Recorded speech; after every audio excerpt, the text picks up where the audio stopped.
Hello everyone, শুনুন আর একটি ছোট্ট মিনি ব্লগে তোমাদের সবাইকে ওয়েলকাম। আর আজকে ব্লগটা কিন্তু আমি সকাল থেকে শুরু করছি।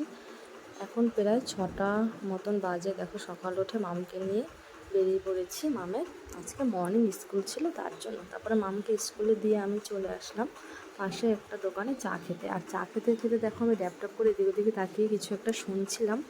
আর সেটা হচ্ছে গিয়ে আমার সামনে 3-4টে মহিলা বসে কত রকমের সমালোচনা করছিল, সেটাই শুনছিলাম।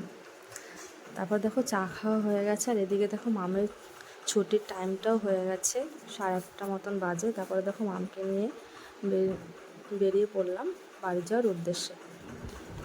তো হ্যালো এভরিওয়ান, তোমাদের সবাইকে আমার চ্যানেলে ওয়েলকাম। কেমন আছো তোমরা? আশা করি ভালো আছো। আর আমি তো খুব ভালো আছি। যা গরম পড়েছে, তো বাচ্চাদের স্কুলগুলো মর্নিং স্কুল করে দিয়েছে, তার জন্য কিন্তু অনেকটাই সুবিধা। দুপুরবেলা যা রোদ্দুর পড়ে, তো সকালটা স্কুল করে মাম দেখো ভীষণই হ্যাপি। তারপরে দেখো মামকে নিয়ে বাড়িতে চলে আসলাম। আর আজকে সাজুগুজু করে নিয়েছি, তো বুঝতেই পারছো কোথাও বেরোনোর আছে। মাম ভাই সবাই রেডি। তো আজকে আমরা যাবো একটা জায়গায় বেড়াতে, সেগুলো তোমাদের সাথে শেয়ার করব। তার জন্য ভিডিওটা কিন্তু প্রথম থেকে লাস্ট পর্যন্ত দেখতে হবে। দেখো বাইরে বেরিয়ে আমাদের পুকুরের বাড়ির পাশে যে পুকুরটা আছে, সেখানে প্রকৃতিটা কত সুন্দর, সেটাই তোমাদের সাথে শেয়ার করলাম। তারপরে দেখো ভাইকে নিয়ে বেরিয়ে পড়লাম টুকটুক করে বেড়াতে। আজকে আমরা বেড়াতে যাব। আমার যে বৌদিমণি আছে তাদের বাড়িতে আজকে দুপুরবেলা আমাদের ইনভাইট করেছিল, সেখানেই যাব। তো মা, মামি, ভাই তিনজনে মিলে বেরিয়ে পড়লাম। আর ওখানে গিয়ে দেখো খাওয়া দাওয়া করে নিলাম। আর খাওয়া দাওয়া কী কী মেনু ছিল সেটাও তোমাদের সাথে ছোট্ট করে শেয়ার করে দিলাম। তারপরে দেখো বৌদিভাইয়ের বাড়ির পাশে সুন্দর প্রকৃতির, মানে কি বলবো, চারিপাশটা এত সুন্দর, সেখানে একটু ঘুরতে বেরিয়েছিলাম। আর দেখো এখানে একটা বাড়িতে দেখো ছোট্ট দুটো কুকুর, কি সুন্দর কিউট দেখতে, তাদের সাথে একটু খেলা করছিল মা।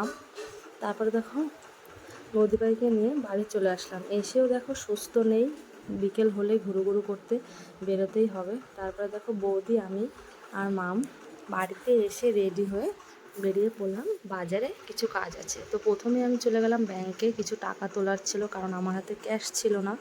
ক্যাশটা আমি সেরকম বেশি একটা রাখি না। তো তারপরে টাকা তুলে এদিকে মাম দেখো বায়না করলো পেস্ট্রি খাবে, তো ওকে নিয়ে চলে গেলাম মানজিনিসে একটা পেস্ট্রি কিনে দেবো তার জন্য। আর ও তো চুজ করে পারছিল না এত খাবার দেখে কোনটা নেবে। তা আমি বললাম তুমি বলো, তুমি যেটা চাবে আমি সেটাই কিনে দেবো। তারপরে একটা পেস্ট্রি চুজ করলো, সেটা মামকে কিনে দিলাম। তো হ্যালো গাইস, তোমাদের সবাইকে কিন্তু কোনো না কোনো কারণে রেগুলার আমি ভিডিও দিতে পারছি না, তার জন্য কেউ আবার আমার কিছু মনে করো না। কোনো একটা কারণের জন্য এই কদিন ভিডিও দিতে পারিনি। তো এবার থেকে চেষ্টা করব রেগুলার ব্লগ দেওয়ার জন্য। তারপরে দেখো ওখান থেকে কেক নিয়ে মামকে নিয়ে গেলাম একটু প্ল্যাটফর্মের উপরে, ওখানে কিছু কেনাকাটি করব, তার জন্য। কেনাকাটি আমাদের প্রায় হয়ে গেছে। তারপরে ভাবলাম যে সন্ধ্যাবেলা যেহেতু বাজারে এসেছি, তো একটু ক্যাফেতে যাওয়া যাক চা খাওয়ার জন্য। তো চলে আসলাম চা খেতে। আর চা খেতে এসে দেখো বৌদি অর্ডার করে নিল চিকেন প্যান ফ্রাই মোমোটা কিন্তু দারুণ খেতে। দোলনা ক্যাফেতে তোমরা যদি কখনো কেউ যাও, এই মোমোটা ট্রাই করে দেখবে, জাস্ট অসাধারণ। তারপরে দেখো মাম বায়না করছিল, কারণ ওই ক্যাফেতে গেলে মামের আইসক্রিম না খেলে হয় না। তারপরে মামকে কিনে দিলাম আইসক্রিম।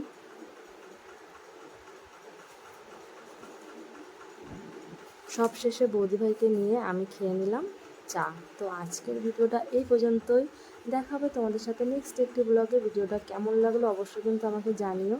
আর আমার ভিডিওগুলো ভালো লাগলে লাইক সাবস্ক্রাইব করে পাশে থেকো। Tata, bye bye.